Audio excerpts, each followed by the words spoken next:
Yo, everybody. This is the Mind Body Marathon podcast. And today we will be doing a episode on biohacks. And so I'm your host, Dr. Leo. And then this is my beautiful wife, Samua.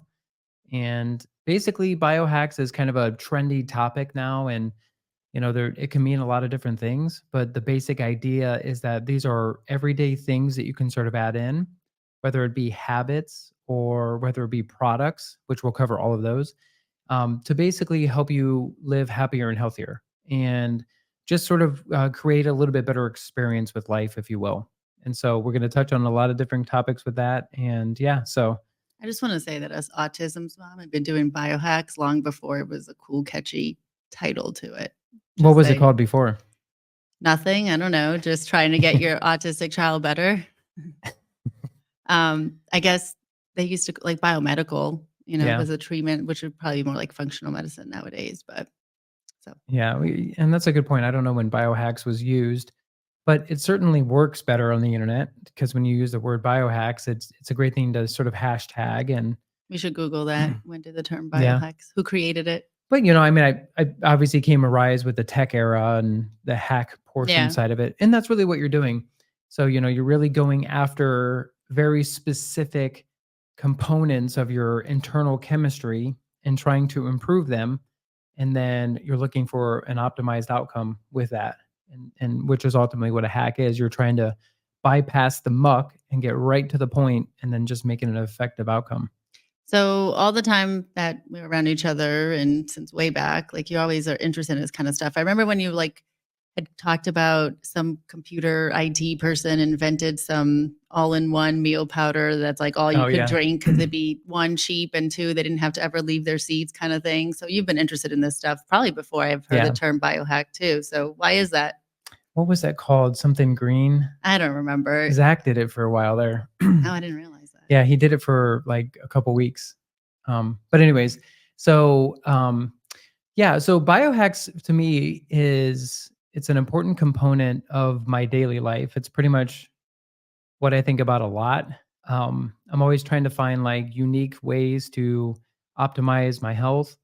And I think the origin of it really comes from my just family history. And, when I think about me as a runner, when I was going through college, there was a couple people that were like gadget guys. They would always have like the newest little gadgets. And to me, that was annoying. I found that to be kind of dumb, to be honest. It's still annoying too. I'm not a gadget guy. I just watches and straps and new things. And it's just weird to me.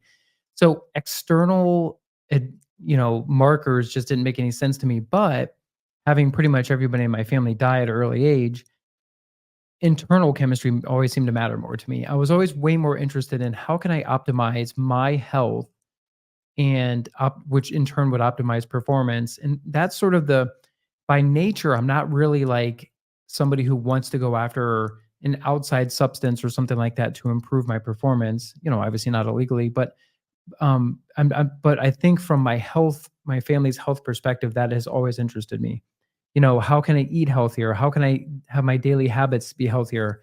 Because I wasn't the fastest runner out there. I wasn't the most talented, but I felt like I cleverly lived my life in a way that I optimized what potential I did have. Whereas I would see so many runners around me that would be way more talented, and then they would not optimize their potential because they wouldn't understand the internal chemistry side of it. And so that's why I think I really got obsessed with it. I definitely see that because last week when you were gone at the trials, I think I even texted you this, that you not being around, like I'm a hot mess, like all these little habits that we do every day. Cause like you weren't there to like, not even hold me accountable, but just because it's like part of our routine and like the way that we both like flow through our day at home together, it was like one less incentive for me to do it. And I was like, holy crap, like I'm doing terrible right now. I probably like lost like 3 years of my lifespan because you were gone last week. Yeah. Well, and that's just it. It's like that kind of stuff I can get a little bit too hung up on. So we're going to kind of delve into my favorite biohacks, ones that I immediately implement on a daily basis that I really genuinely believe in, that I tell my patients about nonstop.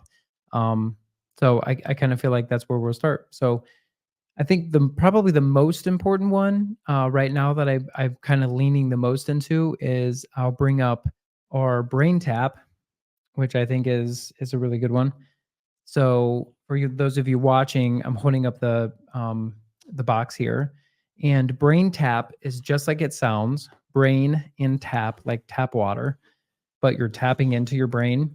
Basically, this is a device that really speaks to the importance of brain health. And anybody watching, I'm kind of holding up the device here. It basically looks like you're from Star Trek. It It looks like that when you're laying down using it too. Yeah, it looks pretty futuristic.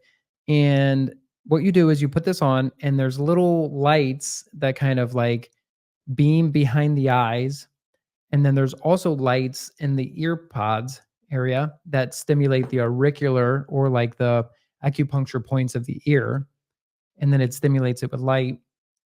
And then you connect it to a device, and then the device runs you through like guided meditation. But the lights and the auriculars sort of basically stimulate your brain in a very unique way that quickly shuts off your attention center in the brain. So that way, the messages of the actual meditation get to your subconscious quicker. Which is great for somebody like me that sucks at meditating. Yeah. I am the epitome of that meme that says like my brain is like a computer that has music playing in the background and 27 different tabs are open. And there's a little video playing in the corner. And I think that's the female mind in general. probably.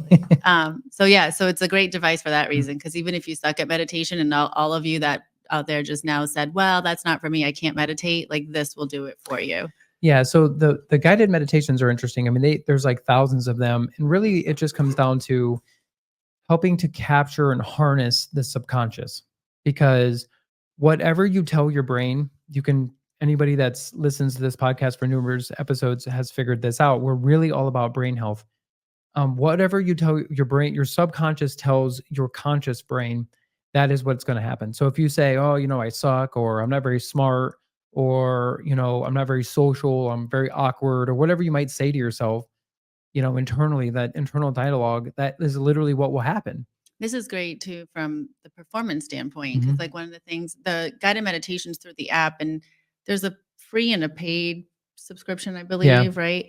So, but there's all kinds of meditations. And so there's, anti-stress ones, relaxing at Yeah. night, visualization of like different goals that you might have, whether it be financial success or whatever.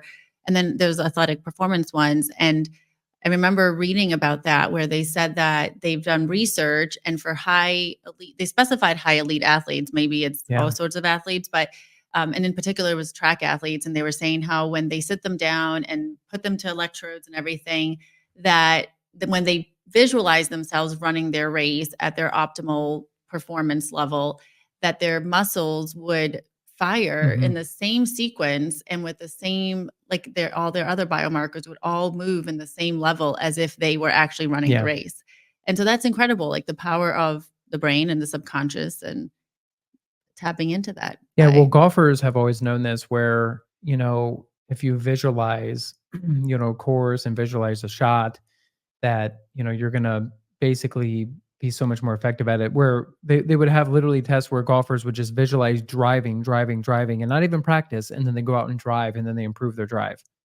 And it's pretty incredible how the mind can do that. From a practical standpoint, when we came across this at the Parker seminar, they do these biomarker tests for you, the brain tap before and after, and they can tell your um, Biological. biological age compared to what your chronological age is. Yeah, so And basically biological age is internally how much have you aged, and then chronological is obviously your age.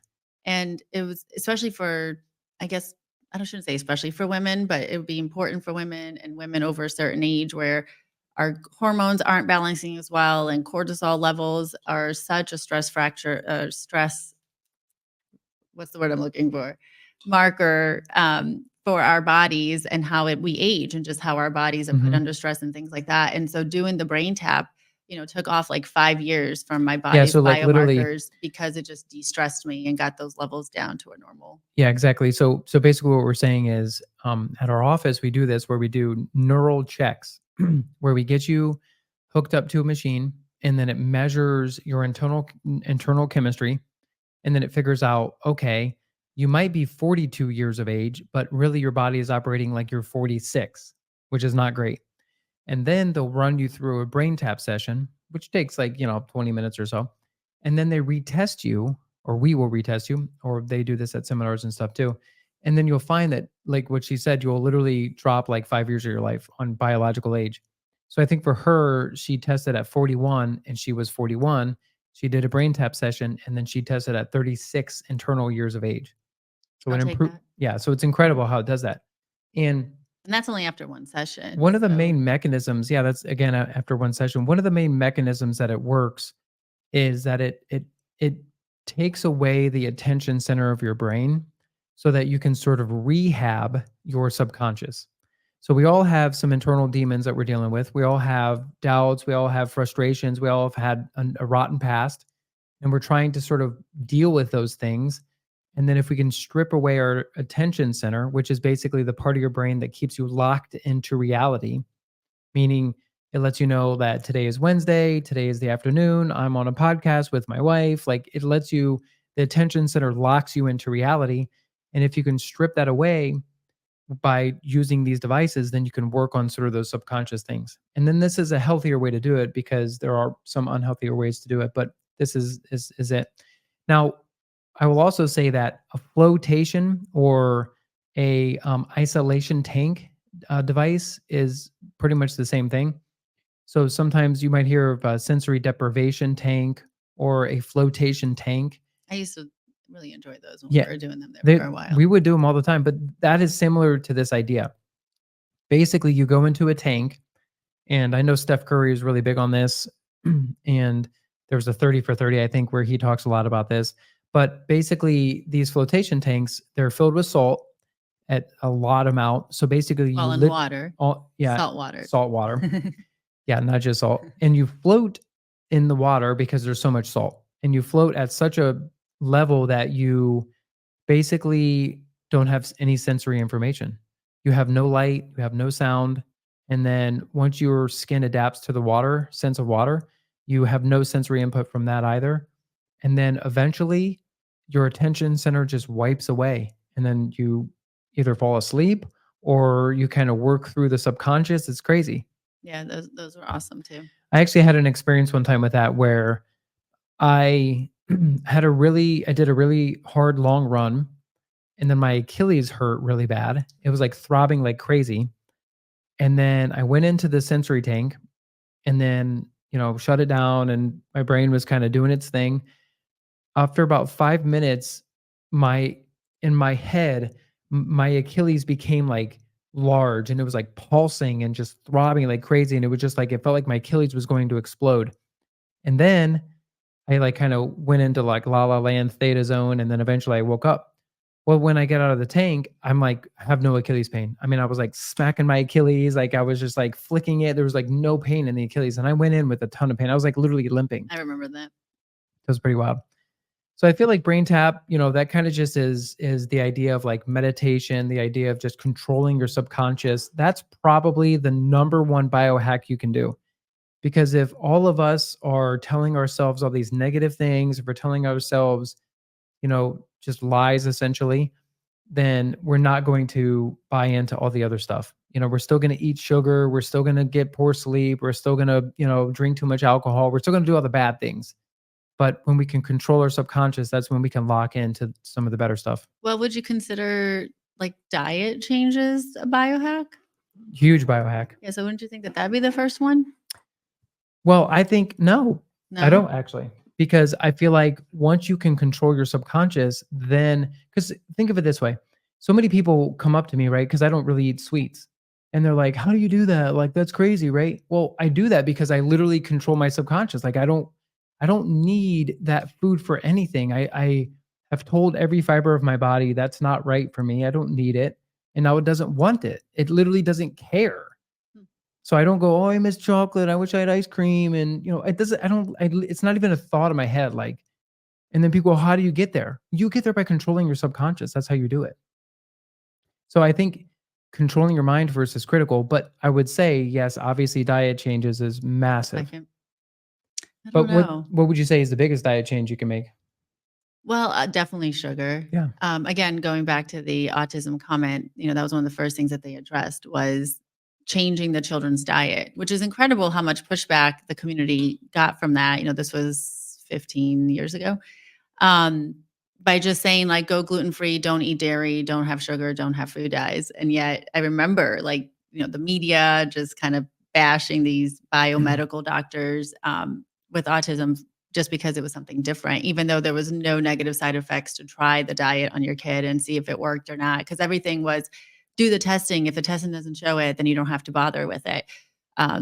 But the community as a whole has found, and now there's way different data coming out in research, not even just from the autism perspective, but from overall health.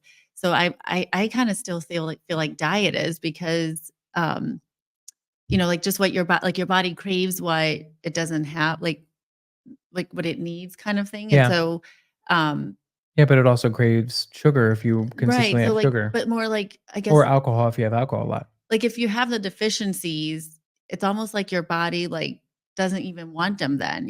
So when you clean up your diet more right away and you're going gluten free, so you're healing your gut, you're hopefully healing leaky gut, your body's absorbing the nutrients, then it almost like it kind of turns on and remembers like, oh, I need those things. And so because you hear stories all the time in the autism community, but even just in regular child rearing issues where, oh, my kid only eats chicken nuggets and fries, only eats chicken or pizza and chicken nuggets and fries, and won't eat anything else. But a lot of it had to do with the mineral, like different deficiencies they Yeah. had to begin with. And then once you address that, then all of a sudden that kid is willing to eat everything. Correct. I agree with that, but that's an autistic kid and not necessarily. No, I just saw something today actually talking I about mean, even regular kids. I think I just come from the world of Ernest, where Ernest, my very first patient, he when I was in graduate school, he was my first outpatient patient, and this guy was like I 85 don't years think I've old. ever heard about Ernest.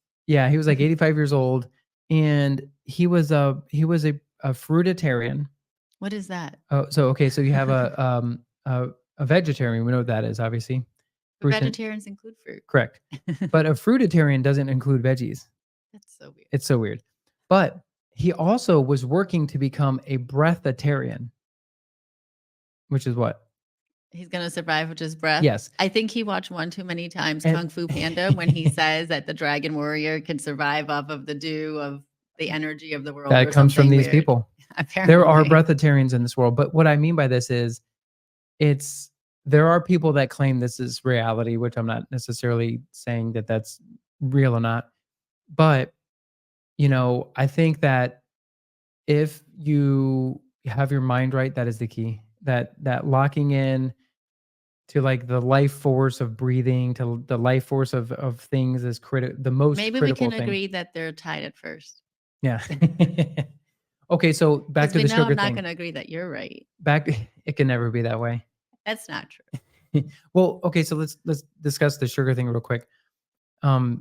Did you know that sugar is processed in the same exact pathway as alcohol in the liver? Yes, and it also for at least for autistic children, again, they've had studies where it responds in the brain with the same markers that like cocaine addicts Yeah. get cocaine responses in their 100%. brain. Yeah, if you take like a candy bar away from an autistic kid, you'll quickly see that. Yes. But basically what I mean by that is that since sugar is processed in the exact same pathway in your liver as alcohol, then if you have too much sugar, it stands to reason that you can get non-alcoholic fatty liver disease, which is an actual diagnosis that's And a it's massive. coming up now. It's coming up It's now. rising a So lot more. literally Google non-alcoholic fatty liver disease, and then you'll find it's the exact same thing as alcoholic fatty liver disease.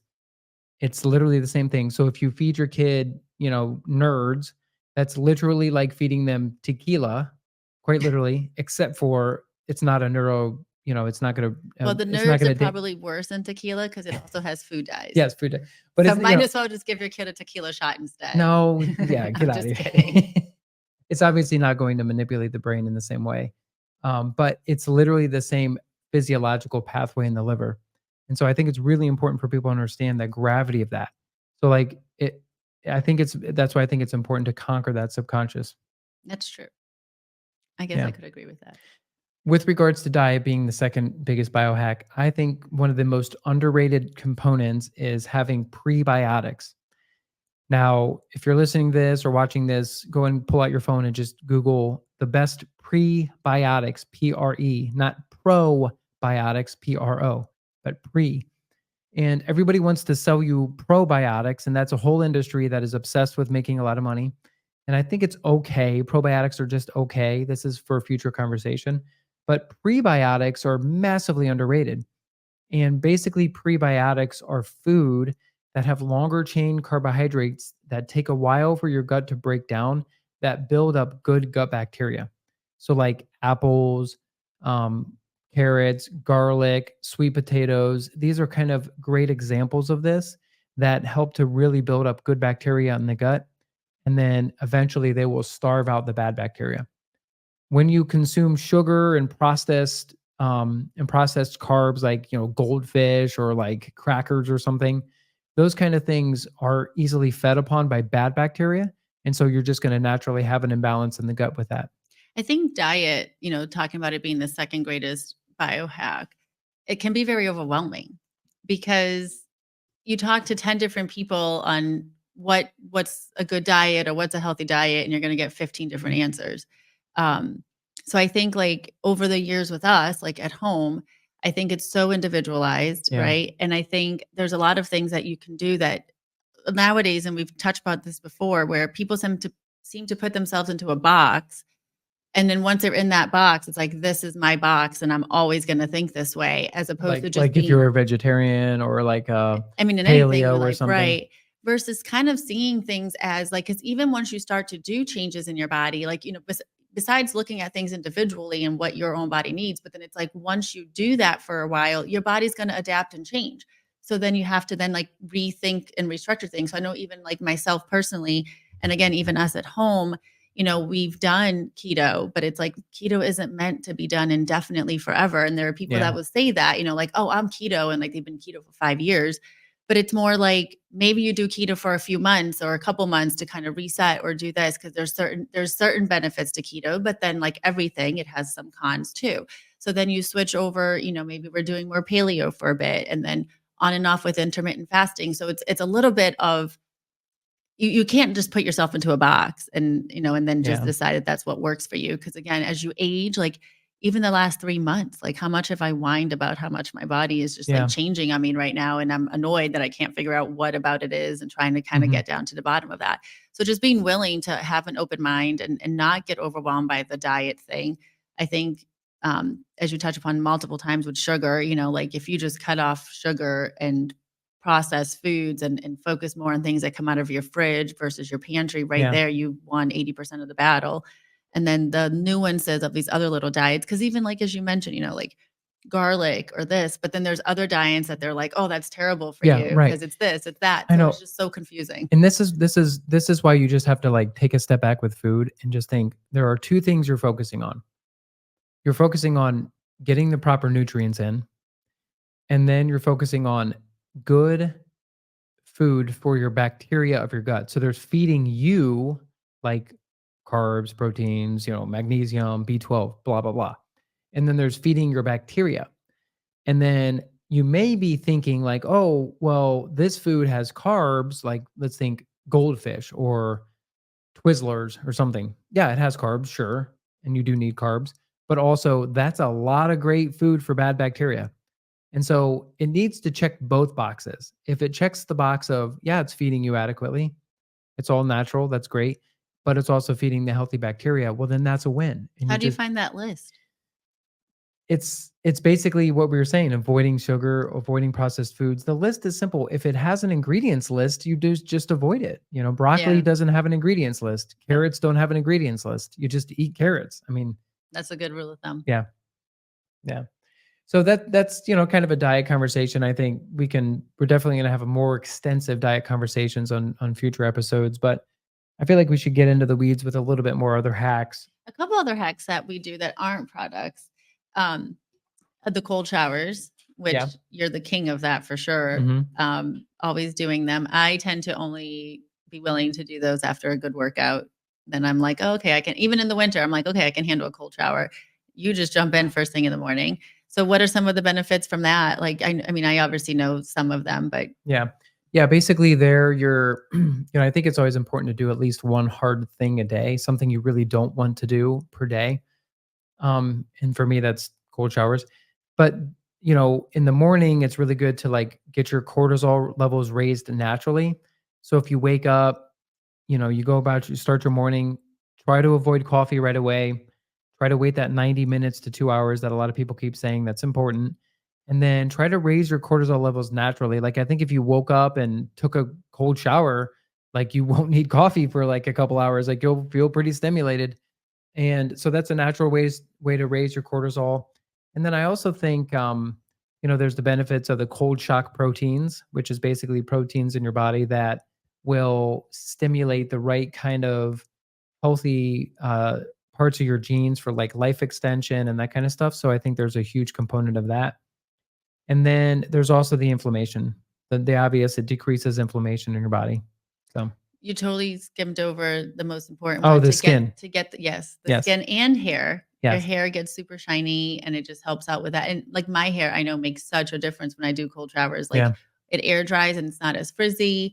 Definitely notice it a little bit more This was shinier. always like a secret of like actresses and actors. Like even back in the day, like way back, like in the 30s and Yeah. 40s and stuff, they would always do like cold immersions in showers because they realized that if you did it more consistently, like you would have a better, like Yeah, your less skin wrinkled is tight, face and is stuff. tighter, which is also why I is what I my mantra running in the cold is Yeah. reminding myself. And then the science a little bit behind the uh not the white fat, but the brown Oh yeah, the fat. white and brown fat. Yeah. So Another female perk.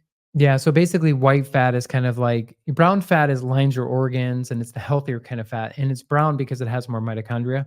And then white fat kind of it can be like some of the adipose tissue that's like extended on the body. And then when you take consistent cold exposures, then what'll happen is you'll turn your body over from having a lot of white fat into more brown fat, which is more metabolically active, and then will tone you up quite a bit more. Yeah, so like after we had our baby, like I was doing cold tanks all the time to just kind of help my skin in the middle come back into place after stretching from that. So just Yeah. FYI women. Yeah, that's a great one. But the next one that I have yet to sort of really talk about on any podcast is the conversation of glycine and glyphosate. Which is so important. So that this is right here. This is glycine, and then you can get this on Amazon. We'll provide a nice little link for it. It's simple, and it is a amino acid. It's glycine, and basically there is a product though, so there's a product out there called Roundup, which is also technically known as glyphosate, and it's readily prevalent in our food sources, and it's terrible. It's a forever chemical. It doesn't break down. It goes into your body, comes out of your body, goes into crops, comes out of crops. It flows through the air, it flows through the streams. It just literally doesn't break down. And basically, it's glycine with a phosphate sort of like attached to it, which makes it so that your body absorbs it as if it's glycine, and it'll make it ineffective. So wherever glycine would be in your body, like for instance in collagen, it's at a critical bend in collagen, which is basically what makes up most of the soft tissue of our body. It's at a critical bend, and if you attach a phosphate to it, it basically deactivates it. So it makes collagen less effective, so we're less stable. It manipulates our enzymes, so makes them less efficient. It wrecks our gut. So basically, glyphosate was initially patented as a antibiotic, and so basically, it's a terrible thing. You should try to eat all organic if possible. The hard thing about it too is that it's in so much of our food supply Mm, because um it goes, the cows that eat the grass, it's sprayed, like you mentioned, it's sprayed in the crops. So now it's on the dirt, and then it's into the grass that the cows are eating. So it's in our meat supply. If you're not getting organic meat, it's in the milk supply. I yeah. mean, it's just everywhere. So a few things you can do. Please never, ever, ever buy it and never, ever, ever use it. Okay. This Roundup. is absolutely critical. You mean Roundup, Roundup, yeah. yes. Never buy Roundup. Never use it. Just don't ever do that. There are other ways you should Google other healthier ways to like tend to your yard, all that kind of stuff. It's really critical that you do that. In so many countries, it's banned. Yes, it's banned in like Russia and like, New Zealand and stuff, Most of countries. Africa Yeah, it's and crazy that like the US, it's actually increasing in use in the US. So then secondarily, to avoid its use in the body, you should get glycine and take a tablespoon of this a day. And what that does is that won't fully eliminate glyphosate from being absorbed in the body, but what it will do is it'll push out at least 50% of it. and how do you take that? Like, you just eat a spoonful? It's a little sweet, so you can take it in coffee. I put it in my cereal. You can mix it in with Like smoothies and shakes and stuff. So it's a little sweet, but again, you're only doing a tablespoon, and it has like a unique sort of like fake sugar taste, even like though a it's stevia? yeah, it has that sort of taste, but it's not like that. So definitely do this. This is huge. It'll repair your gut, and then it'll make you much stronger, and it'll limit the effects of glyphosate. If you hear a lot of people that travel from overseas to the U.S., a lot of times they'll talk about like how eating food in the US is really terrible and they feel really bad doing it, and they just kind of come here for a couple weeks and they just feel sick and run down. That's because they're getting overloaded with glyphosate. We're so used to it here, and most people don't even realize they're being tormented by it. But this is an easy way to sort of battle that.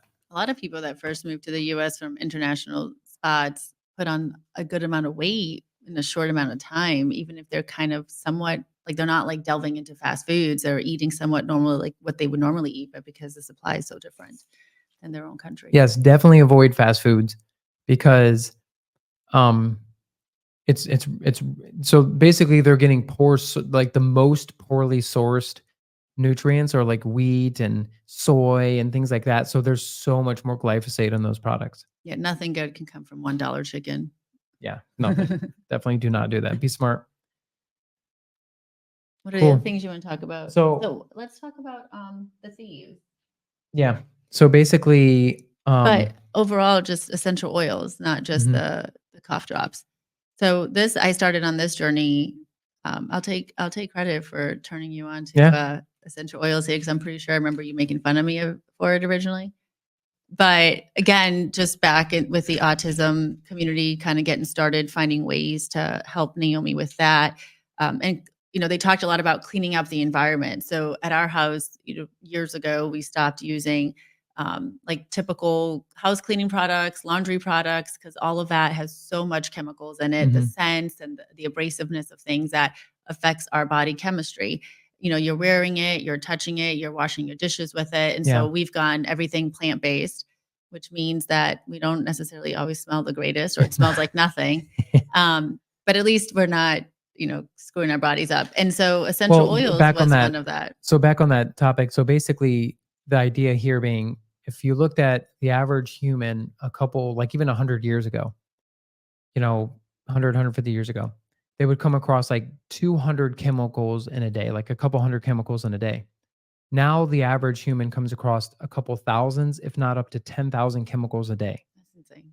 It's just bananas. Like think of like all the weird like words and food that you see, and like all the weird words and like all the containers that we have and stuff like that. That's the thing didn't even exist like 150 years ago. And So labels are so sneaky. We just had this situation again at our house where I bought some of the labels are starting with the plant-based stuff. They're putting the percentages of how much of it is natural.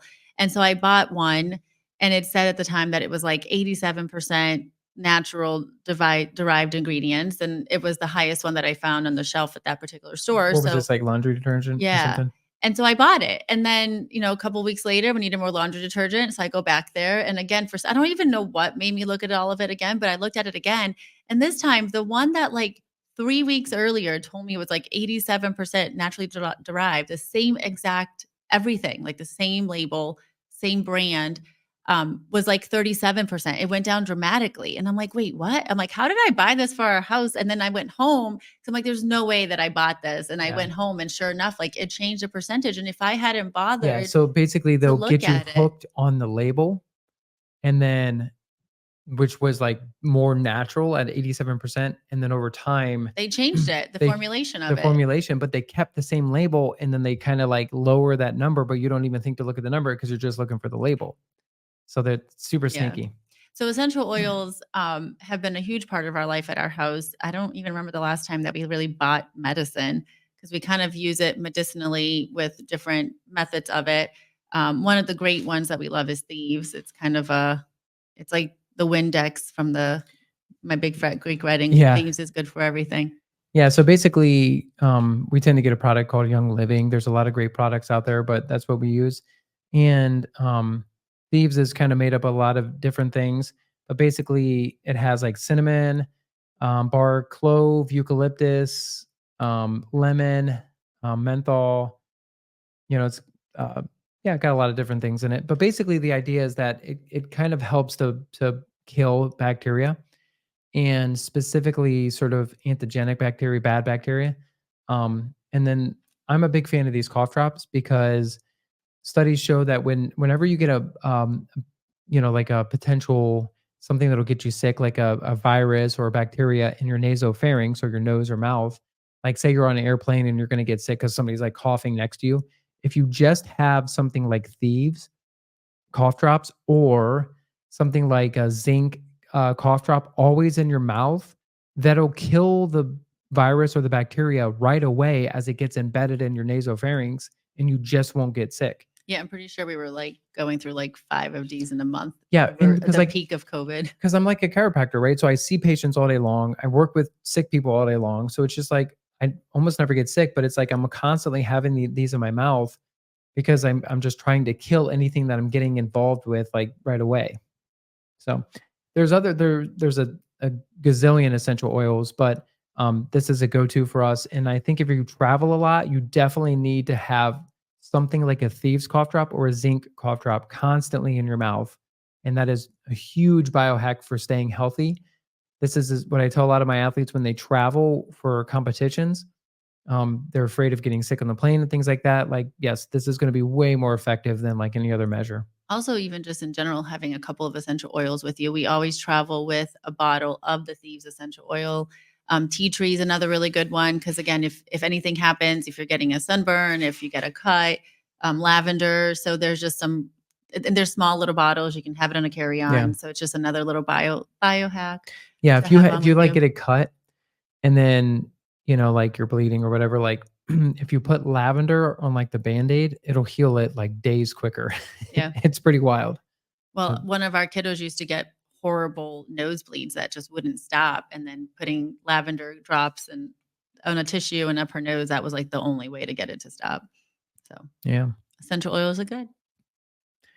Now tell me So about Element. So basically, this is we talked about this a little bit with Megan, but basically, you want to make sure you have enough electrolytes in your system. And I feel like there's this kind of hatred towards sodium for so long, but it's definitely kind of we're past that. It's definitely something you should consistently have in your system. Unfortunately, people don't know that because I just was on that set that I was working and it was really hot and we're all standing outside for like hours on end. And, everybody's drinking all this water and the assistants kept bringing us all water. And then I kept telling people like, you guys need to have something salty. Like Yeah. one of my new friends ended up getting super dizzy and I'm like, you need to have salt. No, I can't have too much salt because it's bad if you have high blood Yeah. pressure. And I'm like, no, just have the salt. Like you're Yeah. going to pass out. Yeah, if you're worried about that, it's not a thing. It goes away after 10 to 15 minutes. So if I gave you a bunch of salt right now and then I measured your blood pressure, right away, yes, you would have some elevated blood pressure, but shortly after that, it'll just go down. So your body regulates it pretty quickly. But if you don't have enough sodium around, that's a real issue because long term, what your body will do is it'll leach calcium. So if you think of sodium, going back to like high school chemistry, Na2 plus, that's what's floating in your bloodstream and in your cells. If your sodium levels drop, then what will happen is your body will leach calcium, Ca2 plus, 2 plus being critical, magnesium, Mg2 plus, manganese, Mn2 plus. It'll leach all of these from your bone to keep the ionic charge of your blood the same.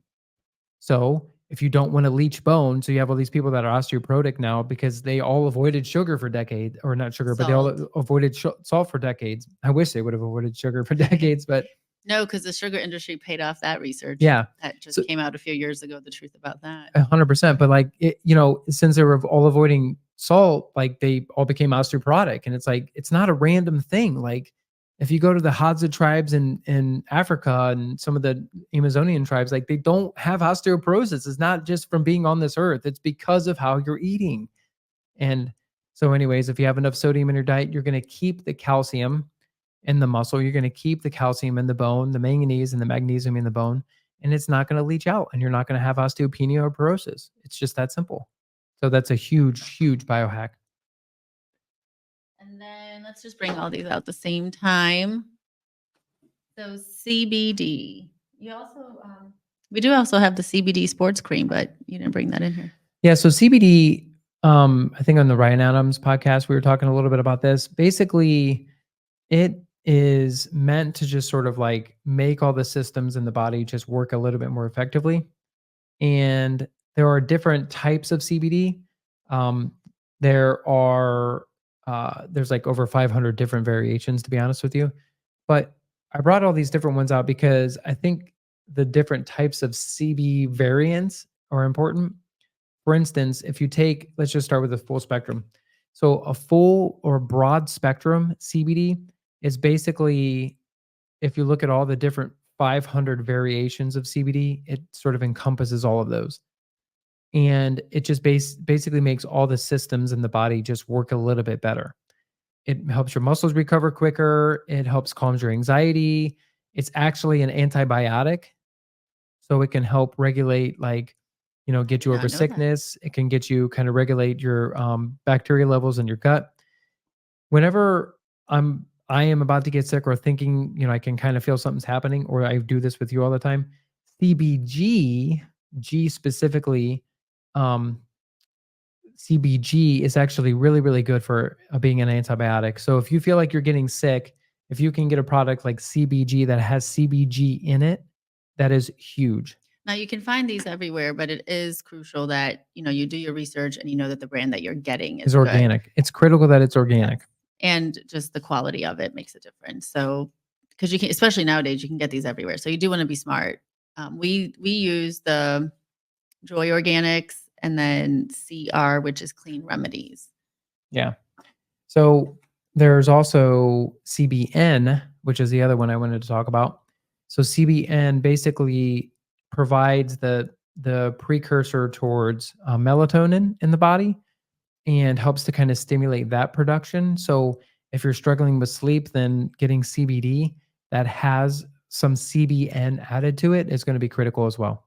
Yeah, this is also great for your kiddos with like ADHD, autism. If you yourself have a lot of anxiety, just kind of get in the habit of, you mentioned a lot of ways that you do it if you feel stuff is coming on, but if you kind of add it to your routine, if you are somebody prone to those things, high stress, everybody's prone to high stress in today's society, I think, but just in general, if you're, overly anxious person, overly stressed out, ADHD issues, things like that, using these on a regular basis, even the broad spectrum one probably, or the curcumin one that has that added into it would be great for that. Yeah. Yeah, so don't be afraid of CBD. It's if you're not going to get any psychological or well, the other thing pharmacological effects with that. You can be specific for it to be CBD and sold everywhere. It has to have like below a certain percentage of THC anyways, and it has to be tested.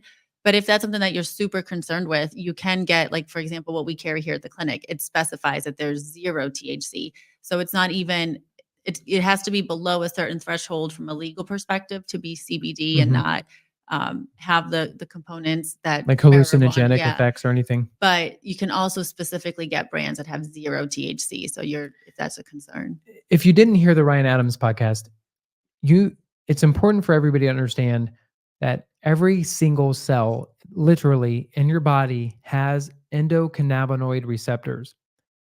Endocannabinoid is a fancy way of saying it has a receptor for CBD derivatives. So if every single cell in your body has a receptor for these molecules, it's used to having it. Pretty important. Like the body would have not retained those receptors if it didn't think it was beneficial, if it didn't think there was some advantage there. And so it clearly, we were meant to have this consistently in our system. Well, going back to the hunter-gatherer times, right? They probably were just eating all different kinds of plants that some of them, besides maybe even just marijuana, would have had it. So. Yeah. So moving on, so we'll kind of wrap up the episode here. We're getting there. So this, I think, will be maybe one of the Should def- last two things we'll do. So this is HVMN, and basically this is a exogenous ketone. So this is important for brain health because exogenous ketones are basically means that ketones that you can take from the outside that you don't produce internally. If you fast for long periods of time, you can produce your own ketones.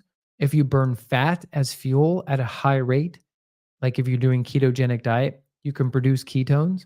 And these are basically another fuel source for your brain. And your brain operates 5 times faster on ketones.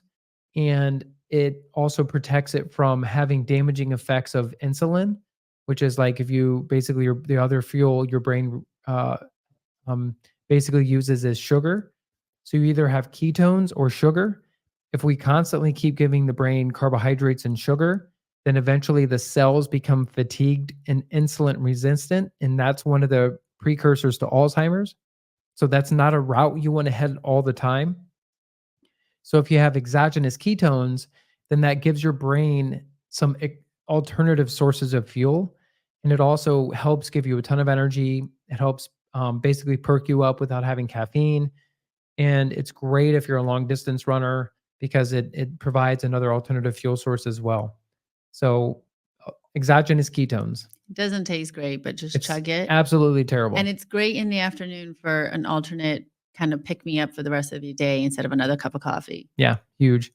So this is great. And then lastly, we'll touch upon fish oils. So fish oils is a really important conversation, and um, it's important mainly because it provides sort of the skeleton or the framework for our cells. So every cell in the body, and it's obviously fat. It's specifically EPA and DHA are the two most important. And I take about 4 grams of fish oils a day, which is a pretty decent amount. So how many pills would that be out of this That would be bottle? 4. So out 4. of this bottle, that would be 4. So basically, most serving sizes for a good healthy source of fish oils would be about 2 grams, and I just double that. Now Why do you we double it? um, so basically, I think that it's one of those supplements you can pretty much take as much as you want and just really have very little effect. There is some studies that show that if you take a ton of fish oils, it can thin out your blood. But to be honest with you, it's like that's a lot. And so taking like 2 to 4 grams per day, I mean, there's almost no better thing you can do from a like vitamin standpoint. Well, I mean, I was just kind of playing devil's advocate because Yeah. I know too, like for mental health issues too, Yeah. having more than what the recommended dose tends to be the MO. Yeah. So we there's a lot of great brands out there, but you should not buy this cheap. You should not go to like Vitamin World or GNC and get a cheap fish oil. Do not Well, do for that. some reason, the You supply coming into the US is restricted. So some of the best brands that are actually from Europe aren't aren't allowed aren't allowed in the to be US. here. So quite honestly, if you're going to do it, and especially if you're going to do the higher levels, Nordic Naturals is Mhm. probably the only brand you want to really So remember that use. Nordic Naturals. So that's the brand you want to get. 2 to 4 grams per day. Um, helps with brain health. Helps build up all the myelin around the nerves in your brain, which is an obvious issue as you age. It basically helps to repair the cells of the body because you don't ever provide the body with the proper EPA or DHE or DHA. Then what will happen is you just don't repair cells because you don't have the fodder to repair that. And so it helps turn over cells quicker so you get rid of the bad ones. So that's an obvious issue for cancers. It decreases inflammation. There's just a gazillion studies on fish oils and how it jumps into the anti-inflammatory cascade within the body. So just many areas it can be very beneficial. So yeah, so do you have any final biohacks that we haven't really discussed or talked Well, about? we didn't talk about PEMF. I think, we have it here at the Yeah. clinic. And so that's another really good thing. Just, um, you know, the electrons coming into your body, which you can do the same thing at a much slower rate if you're just walking outside barefoot. Yeah, it's called grounding. Yeah, so I think that's another, and it also supports your immune system, just different ways too, like you kind of touched upon with the thief stuff, like different ways to support your immune system in a natural way, because then that will beef up. And like you mentioned, you almost never get sick because we, part of that is that because we use all these, the sauna, like all these other ways to just naturally support your immune system fighting off the things versus using something from the outside in that then kind of takes over your immune system, and then it just kind of gets into this cycle of not quite knowing Mhm. what to do. So Yeah, so PEMF basically, like she said, it kind of recharges your batteries. It's acting like a grounding agent, essentially, where there's electrons sort of flowing through us, and this basically just sort of isolates it and makes it a lot more effective, and it just sort of regenerates your cells. Specifically, it creates a better ionic charge within the cells, so that way you have a stronger gradient to get nutrients in and waste out. The stronger polarity you can create in a cell, the more quickly you can get those items to cross the barrier. And it basically just recharges that. So that's what I would say. but I think that's all of them. I feel like we Yeah, touched upon the majority of that's the a ones decent I amount. kinda I use. feel like maybe one last one, maybe, I don't know. How about peptides? I think that would be a last final one. Oh, yes, I'm super Yeah. looking for. So peptides, so we're starting to do this at the clinic where we do like peptide infusions. So we've done the vitamin infusions, Mhm. which those were super helpful. Again, through my pregnancy, which was at the peak of COVID, and I had COVID, that was a great way to support our immune system. Yeah. You seeing all kinds of patients that had different, some of them coming in with COVID and they didn't know it at the time, that sort of thing. So that in general was good, the IVs, but the peptides just take it to the next level. Yeah, peptides are obviously like like they're amino acids essentially. Like we were talking earlier about glycine, but when you can get an infusion, so like IV, then what happens is the stomach lining doesn't break them down. And then you can utilize them at a much higher rate.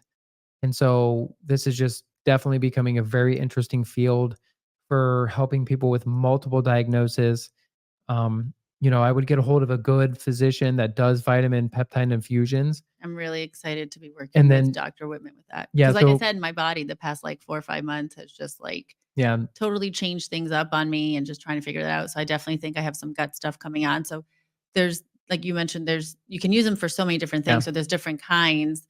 So I'm looking forward to using the one to kind of gut detox and yeah, there's overall 20 different health. amino acids, and you can sort of like pick and choose which peptide you want to infuse the most to sort of get the benefit you need based on your diagnosis or based on your functional ailment. And yeah, so I think that's a new frontier that's just awesome. And we're implementing it here at the clinic. And I'm sure you'll be hearing me talk more about it the more that we sort of understand it and kind of implement it. But I think, the doctor that we had, Aaliyah Whitman, on a couple episodes ago, the alternative medicine episode, she's starting to implement it. So we'll definitely have that kind of a little bit more fleshed out in the future. Yeah, again, it's just another thing. Your body does it naturally. So it's just a way to come in and support your body and kind of get to the root cause of healing things instead of Yeah. externally having to depend on things. Yeah. Yeah. And then, yeah, instead of you having to use like a foreign substance that the body was never familiar with. Yeah. So, all right. Well, thanks again for joining us for another great episode. So, we're kind of coming up on our time limit here. And be sure to like and subscribe and mention to us some comments and things you like and some topics you want to hear. And so, we'd love your feedback. So, again, thanks for joining us.